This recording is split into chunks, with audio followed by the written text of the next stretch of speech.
Von Mystique aus geht es weiter nach Union Island, zunächst nach Clifton Harbour, der Hauptstadt von Union Island. Dort soll es einen Spezialisten geben für Kühlschränke, weil unser Tiefkühler ist defekt. Der wird also alles probieren, den Kühlschrank zu reparieren. Das ist aber erfolglos und wir fahren danach weiter in die Chatham Bay. Wir sind jetzt wieder von Mystique weggefahren, fahren jetzt runter nach Union Island, weil dort in Union Island ist ein Spezialist für Kühlschränke und den brauchen wir jetzt. Weil unser Tiefkühler hat den Geist aufgegeben und vermutlich ist ein Leck. Er hat keine Kühlflüssigkeit mehr, weil unten in der Bilge ist so grünes Zeug drin. Das ist die Kühlflüssigkeit. Wir brauchen also jemanden, der das Leck findet und die Kühlflüssigkeit auffüllt. Wir fahren jetzt hier nur mit der Genua, Raumwind, fast achterlichen Wind und kommen flott voran hier mit 6 bis zum Teil 7 Knoten. Ja, aber jetzt hier gegen die Welle einzugehen, ist auch nicht so einfach. Wie man sieht, wir haben ganz schön zu kämpfen manchmal, selbst unter Maschine. So, wir kommen jetzt nach circa 5 Stunden Segeln in Union Island an und sind schon ganz gespannt, was sich in den letzten 22 Jahren hier verändert hat. Voll ist es, ne, die Anchorage? Ja. Nichts hat sich verändert, das ist alles sehr ärmlich weiterhin. Die Reparatur war auch nicht erfolgreich, also entschließen wir uns direkt weiterzufahren von Clifton Harbour in die Chatham Bay.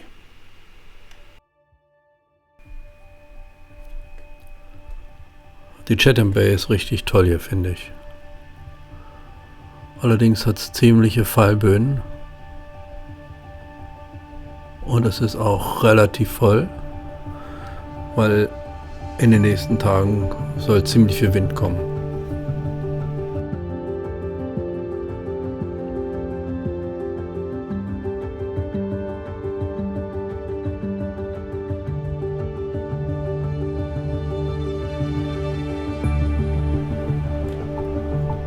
Am Strand gibt es einige Restaurants. Da werden wir wohl mal hingehen, aber nicht heute. Vielleicht morgen oder übermorgen.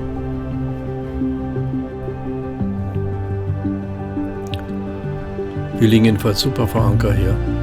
Total geschützt. Obwohl hier sehr starke Fallböen sind, aber der Anker ist gut eingegraben.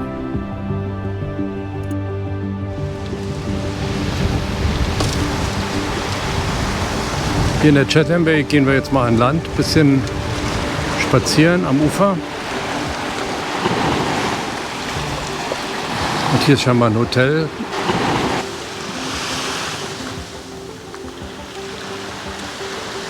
Diese Riesenbrocken, da muss ja alles abgebrochen sein da oben. Bedroom mit Blick aufs Wasser. Dann kommt die Bar, Loungebar, Schwimmbad und nochmal eine Bar.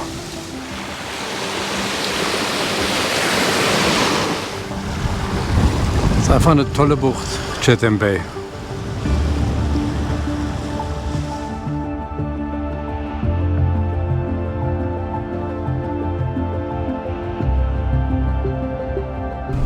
Wir haben jetzt gleich unsere Segelfreunde von der Flip-Flop, Peter und Petra, an Bord zum Sundowner.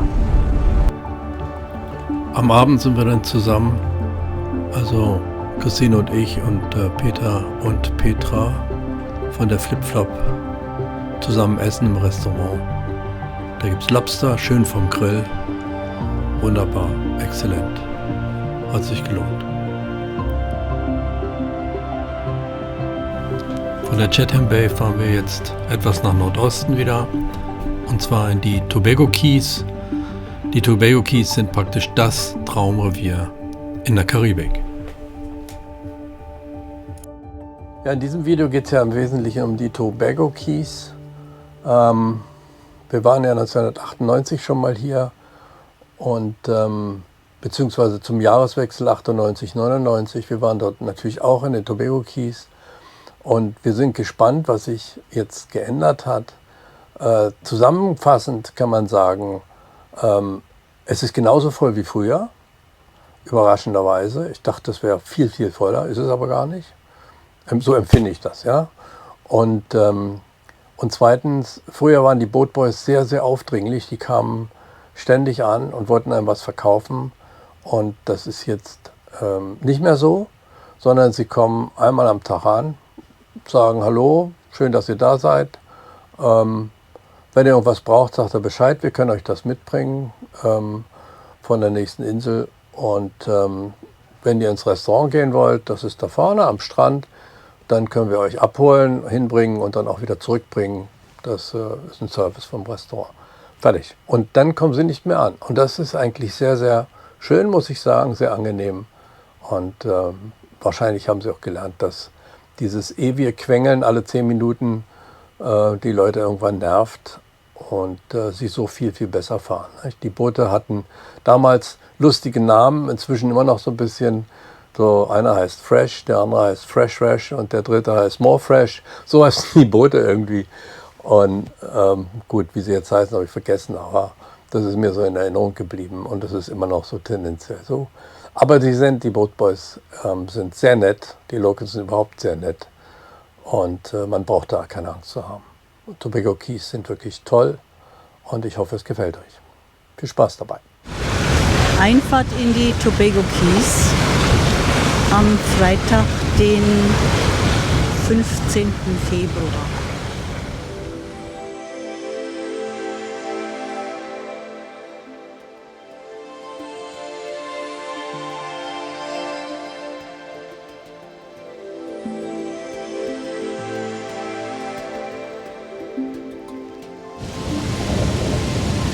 So, nach über 20 Jahren sind wir wieder hier in den Tobago Keys. Super klasse, unglaublich.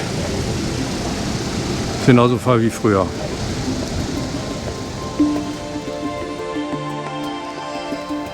Die Tobago Keys liegen hinter dem Horseshoe Reef. Das ist ein flaches Riff, was dieses Archipel umgibt. Und man liegt dem vollen Passatwind ausgesetzt, aber mit ganz wenig Welle. Sehr angenehm.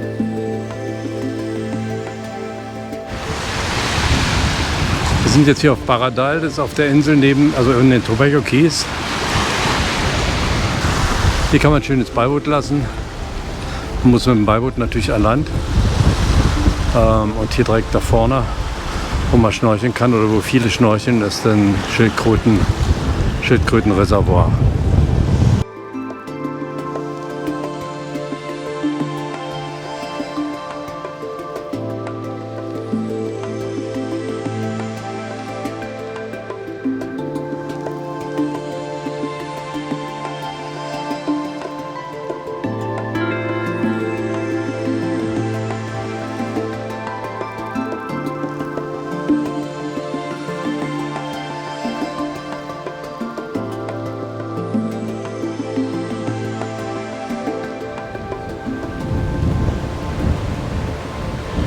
Das finde ich ziemlich gewagt, weil die ist bestimmt kein Kimkila.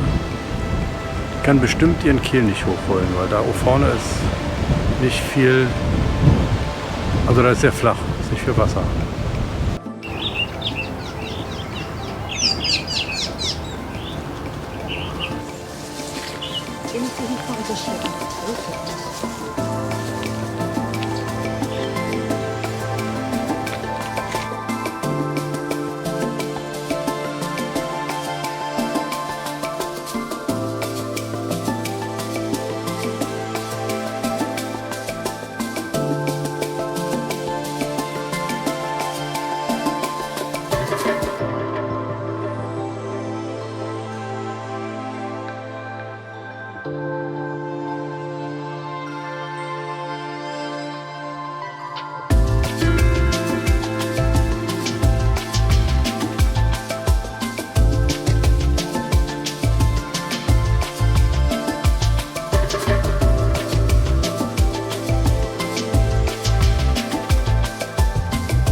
Weiter geht's auf die Insel Petit Rameau, wo die Locals Barbecue anbieten, aber auch andere handgemachte und selbstgemachte Dinge zum Kauf anbieten.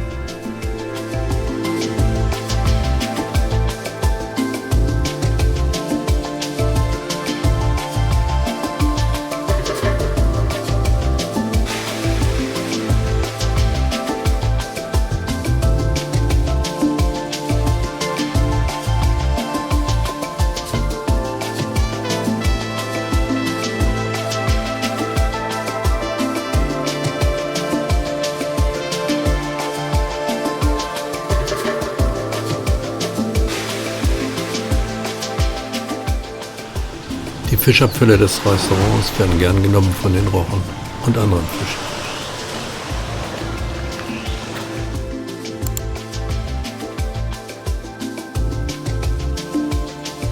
Das war jetzt ein kleiner Eindruck von den Tobago Keys. Ich hoffe, es hat euch gefallen. Und im nächsten Video geht es dann Richtung Norden nach Martinique, weil dort ist Karneval. Also, bis zum nächsten Mal und tschüss von der Kokon.